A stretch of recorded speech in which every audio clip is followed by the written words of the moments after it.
मोमेन जी और भाई रॉबर्ट, और उनके सामने मैं बहुत छोटा हूँ, कुछ भी नहीं हूँ। हालेलुया। आज हमने बहुत सुंदर विषय में पढ़ा मेरे प्रियो, शिक्षा पाया परमेश्वर के दास के माध्यम से। क्या विषय था? जवानों की सलाह। उसके बाद मैं अपनी गवाही रखूंगा, 5 मिनट में मेरा गवाही खत्म हो जाएगा। जवानों को सलाह। मैंने बहुत पहले स्कूल में एक कविता पढ़ा था, पुष्प की अभिलाषा। पढ़े होंगे सब लोग। और उसमें यह लिखा था कि चाह नहीं मैं सुरबाला के गहनों में गुथा जाऊं, चाह नहीं मैं मूर्तियों के सिर पर चढ़ के इतराऊं, मुझे तोड़ लेना वनमाली, उस रास्ते में देना तुम फेंक, जिस रास्ते में जाए वीर।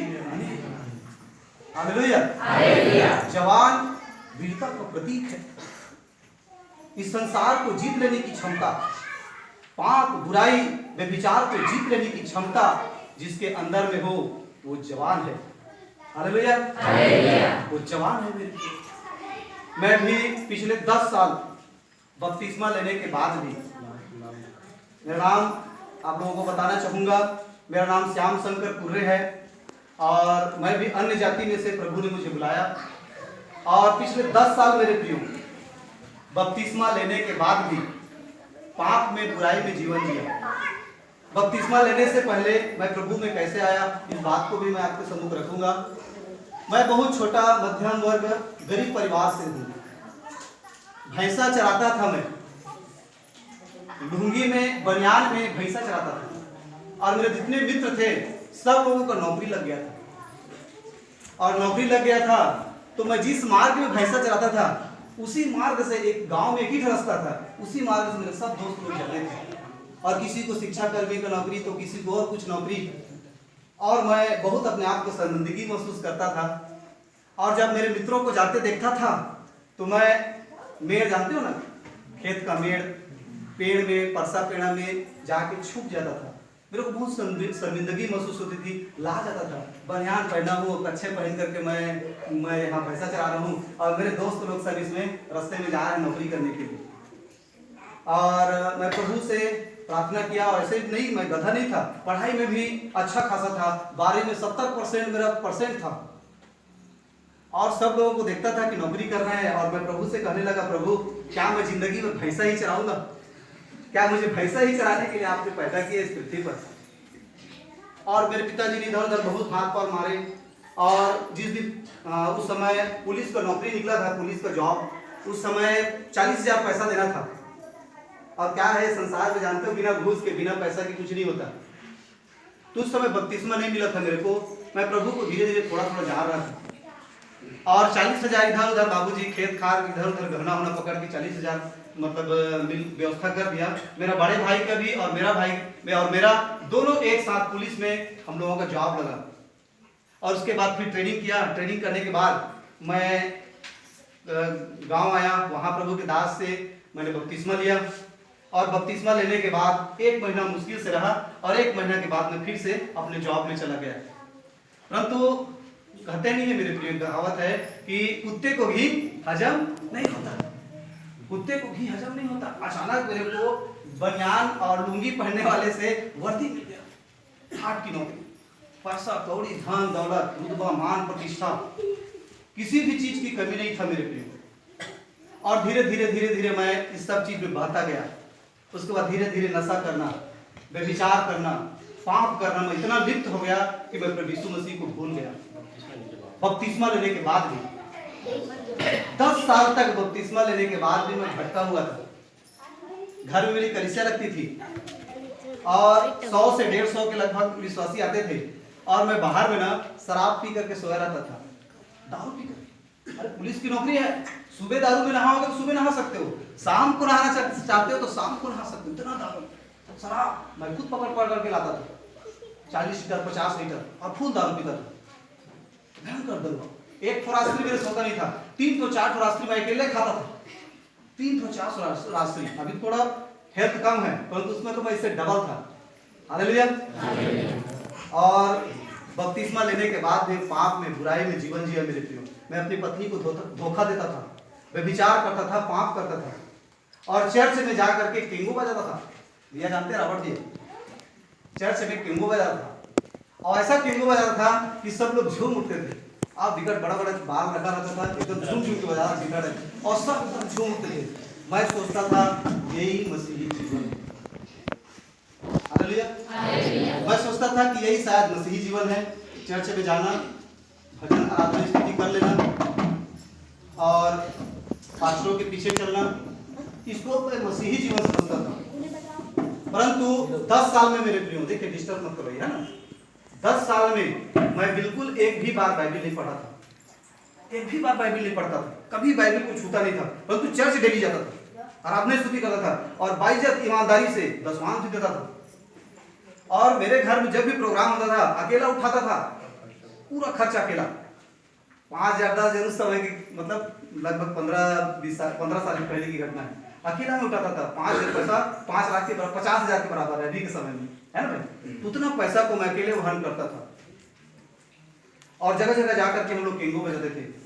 परंतु एक बार की घटना है मेरे प्रियो, जब हम लोग एक गांव में गए थे किंगो बजाने, पहंदा, और वहां पर हम लोगों को क्वायर टीम के रूप में बुलाए थे भजन कीर्तन करने के लिए। मैं भयंकर बाजा बजाता था, सब लोग विकट पसंद करते थे और वहां गए थे हम लोग। और भैया श्यामलाल देवांगन जी को वहां पर मुख्य वक्ता के रूप में बुलाए हुए थे और हम लोग आराधना स्तुति किए, मस्त गाना गाए। भैया भी प्रसन्न हुए, खुश हुए। उसके बाद फिर कुछ समय मिला तो भैया ने मुझसे एक प्रश्न पूछा, देवांगन भैया ने बोला, तुमने बहुत अच्छा बाजा बजाया, अच्छा गाना गाया, परंतु मुझे आपसे एक प्रश्न पूछना है। बोला पूछिए भैया। उन्होंने कहा कि आपने बपतिस्मा क्यों लिया? कितना दिनों के बपतिस्मा? मैं बोला 10 साल। क्यों बपतिस्मा ली? बपतिस्मा लेने की क्या जरूरत पड़ी आपको? आपके पास ऑलरेडी 33 करोड़ देवी देवताएं हैं। आपके पास सतनामी धर्म में अलग से घासीदास करके अपन धर्म में सतनामी में एक मतलब गुरु है, हमारे पास अलग से तुम्हारे पास एक मतलब भगवान है, देवी देवता है। तुमने आखिर यीशु मसीह को क्यों ग्रहण किया? दिमाग घूम गया। वो भी पास्टर ने ऐसा जवाब, ऐसा प्रश्न नहीं पूछा था। हर पास्टर ये पूछता था कि मस्त बजा दिया बाजा, स्पेशल, बहुत अच्छा लगा। परंतु इसने ऐसा प्रश्न पूछा, मेरा दिमाग खराब हो गया। कभी कभी गुस्सा भी आता था कि कैसे प्रश्न पूछी इसने। काबर बपतिस्मा ले, काबर बपतिस्मा है भाई, नौकरी लगाई तो ले रहे यीशु मसीह ने नौकरी लगा दी तो बपतिस्मा ले। परंतु इस बात को नहीं जानते थे मेरे प्रियो, क्यों बपतिस्मा ली। 10 साल तक मेरे जीवन में भटका मेरे प्रियो। और तो काम 2 अध्याय की 38 पद यदि पढ़ेंगे तो उसमें लिखा हुआ है कि पतरस यह प्रचार करने लगा, मन फिराओ और अपने अपने पापों की क्षमा के लिए यीशु मसीह के नाम से बपतिस्मा लो, तो तुम पवित्र आत्मा का दान पाओगे। जब प्रभु के दास को हमारे यहाँ सत्संग में बुलाए, 3 दिन का मीटिंग की और 3 दिन तक मीटिंग करने के बाद उनका हमने वचन सुना और लगभग उस दिन 4 घंटा मीटिंग हुआ, 1 बजे से लेकर के शाम के 4 बजे तक। और 4 बजे तक एक भी व्यक्ति पेशाब करने के लिए नहीं उठा। भयंकर टाइप का प्रचार। जब वहां सुने और समझे कि भाई प्रभु यीशु मसीह हमारे पापों के लिए मारा गया है, गाड़ा गया है और मुर्दों में से तीसरे दिन जी उठा है, अपने पापों की क्षमा के लिए हमें यीशु मसीह को उद्धारकर्ता ग्रहण करने की आवश्यकता है। बपतिस्मा से पैसा नहीं मिलता, बपतिस्मा से हमारे घर की जरूरतें पूरी नहीं होती, बपतिस्मा लेने से हमें बंगला, गाड़ी या किसी प्रकार की धन दौलत नहीं मिलता। परंतु हाँ, एक बात अवश्य है, बपतिस्मा लेने से पापों की क्षमा और अनंत जीवन की गारंटी है। हालेलुया। उसके बाद मैंने बाइबल पढ़ना चालू किया। आज पढ़े भैया ने बताया जवान सभा, जवान को कैसे रहना चाहिए, वचन में, ज्ञान में, बुद्धि में। पहला तिमुथियुस 4:12 में कहता है, अपनी कोई तेरी जवानी को तुच्छ न समझने पाए, परंतु वचन में, प्रार्थना में तुम लोगों के लिए आदर्श बन जाए। तो मैं ड्यूटी में जाता था, पुलिस को नौकरी छोड़ा, बहुत बड़ी गवाही है, पूरा नहीं बताऊंगा। पुलिस को नौकरी छोड़ा, उसके बाद फिर लेम्बो में इंजीनियर केमिस्ट्री डिपार्टमेंट में भी जॉब कर रहा हूँ और प्रभु का सेवा भी कर रहा हूँ। वहां लोग मेरे प्रियो सब लोग सो जाते थे, 12 नाइट ड्यूटी लगता था, सब लोग सो जाते थे। मैं रात को 12 बजे से लेकर 6 बजे तक बाइबल पढ़ता था। 10 साल मैंने जिंदगी अज्ञानता में गंवाया और प्रभु के दास भाई श्यामलाल देवांगन जी के साथ उनके सानिध्य में परमेश्वर के वचनों को सीखा। गुफाओं में, जंगलों में रात रात भर परमेश्वर के वचन को सुना और सीखा। 2 बजे संगति समाप्त करते थे भैया, और बोलते थे नहीं 12 बजे संगति समाप्त करते थे भैया, और बोलते थे यदि तुम्हें आगे की शिक्षा प्राप्त करना है तो तुम्हें 2 बजे मेरे को उठाना पड़ेगा। रात को, दिन को नहीं। 12 बजे सभा समाप्त होती थी और बोलते थे यदि तुम्हें आगे के ज्ञान सीखना है तो 2 बजे मुझे उठाना पड़ेगा। 2 बजे तुम उठोगे तब मैं तुम्हें संदेश दूंगा। मैं डर के मारे सोता नहीं था। अरे सो जाऊंगा तो इतना ज्ञान और प्रकाश मेरे से चूक जाएगा। मैं भूखा था मेरे प्रिय परमेश्वर के वचन के लिए, और आज भी भूखा हूं। और प्रभु का वचन भी कहता है, अहो भूखे और प्यासे लोगों मेरे पास आओ। पर्व के अंतिम दिन प्रभु यीशु मसीह ऊंची आवाज से कहने लगा, जो भूखे और प्यासे हैं वो मेरे पास। यीशु भूखों को बुला रहा है, यीशु प्यासों को बुला रहा है। वो कमजोर, कायर और बुज़दिलों की भीड़ खड़ा नहीं करना चाहता, वो शेरों की भीड़ खड़ा करना चाहता है, जिसके अंदर में कुछ कर गुजरने की क्षमता हो। हालेलुया। आप किसी का हो जाओ या किसी को अपना बना लो। यदि ऐसी क्षमता है आपके पास तो यीशु आपका है। यदि ऐसा क्षमता नहीं है तो बुज़दिलों और कायरों के समान जब दुख और तकलीफ और समस्या में रहोगे तो पास्टरों के पास रोते बस रहोगे। हालेलुया। रात भर मैंने बाइबल पढ़ी। 2 बजे रात को उठाता था भैया देवांगन को, भैया आगे की शिक्षा दीजिए, और आगे की शिक्षा देता था। जंगल में जाकर के 1 बाटल पानी में 8 घंटा 9 घंटा संगति किए। बाइबल को बनने में मेरे प्रियो 1600 वर्ष लगा है। कितना साल लगा है? 1600 वर्ष। इसको जानने, इसको समझने के लिए आपको केवल एक ही संडे पे पर्याप्त नहीं है, वो भी 1 घंटा में। इसके लिए आपको जानने समझने के लिए प्रभु के दास भाई रॉबर्ट, जो आपके प्रभु के दास, प्रभु ने आपके सम्मुख उनको अगुवा करके ठहराया है, उनके सानिध्य में आपको सीखना पड़ेगा, समझना पड़ेगा, जानना पड़ेगा। परमेश्वर के वचनों के लिए भूखे और प्यासा होना पड़ेगा। रात भर मैंने बाइबल पढ़ा। लोग सो जाते थे, रात को 12 बजे से 6 बजे तक मैं बाइबल पढ़। मेरे को खुद भी ज्ञान नहीं है कितना बार मैं बाइबल पढ़ा हूं। और हर कलीसिया में एक ही बात कहता हूं मेरे प्रिय, जो अन्य जाति बाइबल नहीं पढ़ते वो पाप बस करते हैं। क्या करते हैं? पाप करते हैं। परंतु जो बपतिस्मा लेके कलीसिया में आके प्रभु यीशु मसीह को जानने के बाद भी जो बाइबल नहीं पढ़ता वो सबसे बड़ा महापाप करता है। महापापी है वो। कौन है वो? महापापी है वो जो बाइबल को पढ़ता नहीं। मैं तेरे तन को मल मूत्र भरी जिंदगी से प्राणमय और सुगंधमय बनाने के लिए अपने तन में दुख उठाया। 39 कोड़ों का मार खाया। एक कोड़ों में एक पाव का मांस निकल आता था। तूने क्या किया मेरे दिए हुए तन से? प्रभु मैंने रासरी खाया, प्रभु मैंने बुढ़ाखुर घिसा, प्रभु मैंने व्यभिचार किया, प्रभु मैंने चोरी किया, प्रभु मैंने छल किया, मैंने तुझे धोखा दिया। जब इस बाइबल को मैं पढ़ा मेरे प्रियो और अपने जीवन को देखा कि प्रभु मैंने तुझे धोखा दिया, मैं धोखेबाज हूं प्रभु, मैं विश्वास योग्य नहीं हूं। प्रभु ने कहा मैंने तेरे लिए मानसिक ताड़ना से ही, मैं स्वयं परमेश्वर होकर के जब कलवरी के क्रूस में था, लोगों ने मुझे कहा यदि तू परमेश्वर का पुत्र है तो अपने आप से कहा नीचे उतर आ। इन्होंने बहुतों को जिलाया, बहुतों को बचाया, अपने आप को बचाए तो जाने। प्रभु यीशु मसीह ने कहा मैंने तुम्हारे लिए मानसिक ताड़ना सही, तुमने अपने मन में क्या धारण किया? मैं बोला प्रभु मैं तो व्यभिचारी हूं, मैं दूसरों के बहू, दूसरों के बेटियों, दूसरों पर गंदा नजर रखता हूं, मेरे मन में गंदगी समाया है। यीशु ने कहा मैंने तेरे लिए अपने मन में ताड़ना सही। हालेलुया। मैं रोने लगा मेरे लिए, बाइबल को पढ़ने लगा, प्रभु के दास के सानिध्य में जीवन संगति करने लगा, रोने लगा। कलवरी के क्रूस में मैंने एक एक बूंद को तेरे लिए गिराया, एक एक बूंद को मैंने तेरे लिए प्रवाहित कर दिया, एक एक कतरा तेरे लिए बलिदान कर दिया। तूने मेरे लिए क्या किया? अपने लहू में क्या किया तूने? प्रभु आज तो मैं अपने लहू में ड्रग्स ले रहा हूं, प्रभु मैंने अपने लहू में व्यभिचार को समा के रखा हूं, गंदगी को समा के रखा हूं। मैं रोने लगा मेरे प्रिय, 3 दिन तक रोता ही रहा, कुछ आवाज नहीं निकलती थी, क्योंकि अपने आप को मैं देख पाया कि प्रभु के वचन के अनुसार मैं तो पापी हूँ, मैं गुनाहगारी हूँ। बपतिस्मा लेने के बाद भी मैंने यीशु को धोखा दिया है, मैंने विश्वासघात किया है। प्रभु यीशु के सम्मुख रोने लगा, मेरे पश्चाताप करने लगा, गिड़गिड़ाने लगा कि प्रभु मेरे पापों से मुझे माफ कर। प्रभु मैं ऐसा पापी हूँ, क्या फिर भी तुम मुझसे प्रेम करता है? प्रभु मैंने इतना पाप किया, मैंने तुझे विश्वासघात किया, फिर भी प्रभु तुम मुझसे प्रेम करता है? प्रभु यीशु मसीह ने कहा, हाँ करता हूँ, मैं तुझसे बहुत प्रेम करता हूँ। स्वर्ग को छोड़ करके इसलिए मैं इस पृथ्वी पर आया क्योंकि मैं तुझसे प्रेम करता हूँ।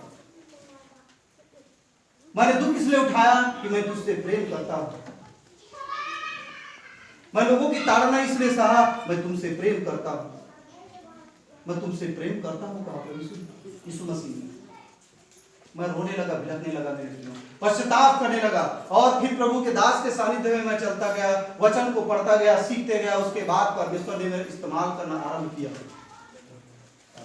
हालेलुया। बहुत सारे जगहों में परमेश्वर ने, बहुत सारे लोगों में परमेश्वर ने कार्य किया। बहुत सारे लोगों को परमेश्वर ने मेरे द्वारा बपतिस्मा, मन फिराव, सुसमाचार का प्रचार किया। बहुत सारे लोग बपतिस्मा को प्राप्त किए, और लगभग 4 से 5 गांव में आज कलीसिया है, कलीसिया का निर्माण है। वहां परमेश्वर सेवकाई भी इस्तेमाल कर रहा है। हालेलुया। भैंसा चरवार, शराब पीने वाला, खैनी को, माखूर को, मुंह में दबाने वाला व्यक्ति को परमेश्वर अपनी महिमा के लिए इस्तेमाल कर सकता है। वो आपको भी इस्तेमाल कर सकता है मेरे प्रियो, वो आप भी हो सकते हो। इसलिए अपनी जवानी को, इसलिए अपने जीवन को यूं ही जाने मत दो। एक बार जो समय गुजर जाता है वो दोबारा वापस नहीं आता।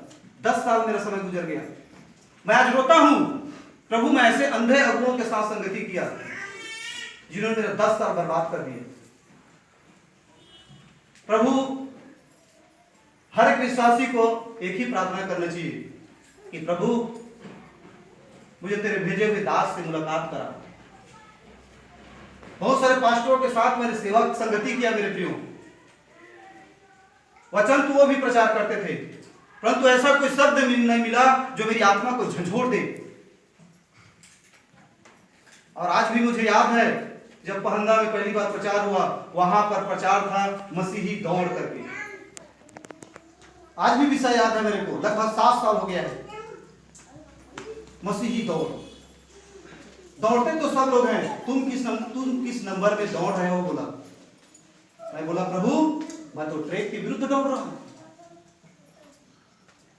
तुम 1 नंबर में हो, 2 नंबर में हो, 10 नंबर में हो, 20, 25, 1000, 2000, कौन सा नंबर में हो?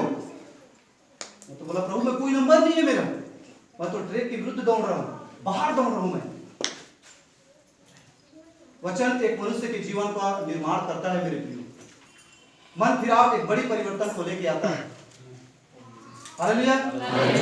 इसलिए प्रतिदिन बाइबल पढ़ें, परमेश्वर के वचन की संगति करें, और प्रभु के दास के सानिध्य में निरंतर बने रहे मेरे प्रियो। और आपको जो समय मिला है उस समय को यूं ही जाने न दें। हालेलुया। प्रति क्षण, प्रति सेकंड, प्रति पल आपको शिक्षा देता है। आपको आगे बढ़ने की आवश्यकता है, जीवन जीने की आवश्यकता है। जीवित मछली पानी की विपरीत दिशा में बहती है, परंतु मुर्दा मछली पानी की दिशा में बहता है। दुख और तकलीफ और समस्याओं की घड़ी में सिंह और जवान दहाड़ करके आगे की ओर यात्रा करता है, परंतु कमजोर, कायर, दुर्बल संसार से समझौता करके अपने आप को खत्म कर देता है। इसलिए जीवन में आगे बढ़ें, ईश्वर को प्राप्त करें। मुक्ति, छुटकारा, शांति आपकी है। हालेलुया। यीशु आपका है, प्रभु यीशु मसीह के वचन आपका है। प्रभु यीशु मसीह ने आपके लिए 39 कोड़े मार खाए। प्रभु यीशु मसीह ने आपके लिए कलवरी के क्रूस में लहू बहाया, सिर्फ आपके लिए, आपके लिए, आपके लिए और आपके लिए मेरे प्रियो। हालेलुया। इसलिए हम आगे बढ़ें और घबराएं ना, क्योंकि यीशु हमारा चरवाहा हमारे साथ है। प्रभु यीशु मसीह ने कहा स्वर्ग और पृथ्वी का सारा अधिकार मुझे दिया गया है। प्रभु यीशु मसीह ने कहा तुम्हारे चेहरे को मैंने अपने हथेली में खोद कर रखा है। प्रभु यीशु मसीह ने कहा, तुम्हारे भाई, तुम्हारे बंधु, तुम्हारे परिवार, तुम्हारे सखा तुम्हें छोड़ देंगे, परंतु मैं तुम्हें कभी छोड़ूंगा ना, मैं तुम्हें कभी त्यागूंगा, मैं तुम्हें कभी धोखा नहीं दूंगा, जगत के अंत तक सदैव मैं तुम्हारे साथ हूं। यीशु मसीह हमारे साथ है मेरे प्रिय। हालेलुया। प्रभु आपका भी इस्तेमाल कर सकता है और करेगा, मुझे विश्वास है। हालेलुया। यदि सिमसोन ने गधे के जबड़े से 1000 आदमी को मार दिया, पतरस ने 3000 आदमी को बपतिस्मा दे दिया, यीशु गधे में चढ़ के आया, तो हम भी कुछ भी नहीं है, प्रभु हमें कुछ बना सकता है। हम कुछ भी नहीं है, परंतु यीशु हमें बना सकता है। वो कुम्हार है, उत्तम कारीगर है, वो हमें निर्माण कर सकता है। बस अपने आप को परमेश्वर को सौंपे। जिस प्रकार से ईंट बनाने वाले मिस्त्री को देखे हो,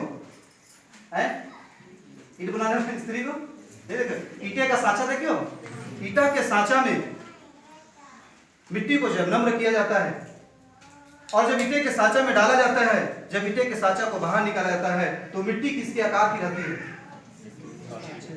साँचे के आकार, ईंट के समान दिखाई देता है। ठीक उसी प्रकार से मेरे प्रियो, प्रभु यीशु मसीह का वचन, प्रभु यीशु मसीह का स्वभाव एक साँचा के समान है। यदि हम अपने जीवन को नम्र करके उस साँचा में अपने आप को ढाल लेंगे, तो हम भी मसीह के समान दिखाई देंगे। प्रभु यीशु का वचन पूरा होगा मेरे प्रियो। जैसे मसीह यीशु का स्वभाव था, वैसा ही तुम्हारा स्वभाव हो जाए, तब जीवन जीने में आनंद आएगा। नहीं तो रटी पिटी घिसी पिटी जिंदगी जी के क्या करोगे? रो धो के जिंदगी कर जी के क्या करोगे? जीवन को काट के क्या करोगे? जीवन इसलिए मिला है कि इस जीवन को हम जिए, काटने के लिए मिला है। और यीशु को जानता है, प्रभु यीशु मसीह से प्रेम करता है, वचन के सानिध्य में मरियम के समान बैठता है, उसी के जीवन में परमेश्वर की आशीष, शांति और छुटकारा आती है। हालेलुया। इसलिए मैं यहाँ पर खड़ा होकर के, वेदी में खड़ा होकर के सिर्फ एक ही नसीहत, एक ही शिक्षा देना चाहूंगा। जीवन में केवल एक काम करना, प्रतिदिन बाइबल पढ़ना। हालेलुया। जीवन में एक काम करना, प्रतिदिन बाइबल पढ़ना।